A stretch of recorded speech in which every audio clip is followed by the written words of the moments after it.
தந்தை, மகன், தூய ஆவியாரின் பெயராலே ஆமேன். அன்பு தந்தையே இறைவா, இந்நாளுக்காக உமக்கு நன்றி கூறுகின்றோம். கோவிலின் அழகு ஒரு நாள் இடிக்கப்படும் என்று நீர் கூறிய போது, நிலையான உமது வீட்டின் மீதே எங்கள் கவனத்தை நாங்கள் செலுத்த வேண்டும் என்பதை எங்களுக்கு உணர்த்தினீர்.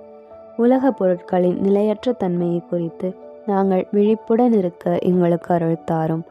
பொய் கிறிஸ்துக்களின் குரல்களை பின்தொடர்ந்து ஏமாந்து விடாதபடி உமது உண்மை வார்த்தையின் மீதும் உமது திருச்சபையின் போதனைகளின் மீதும் நாங்கள் உறுதியாய் நிலைத்திருக்க வரம் தாரும். உங்கள் தலைமுடி ஒன்று கூட விழவே விழாது.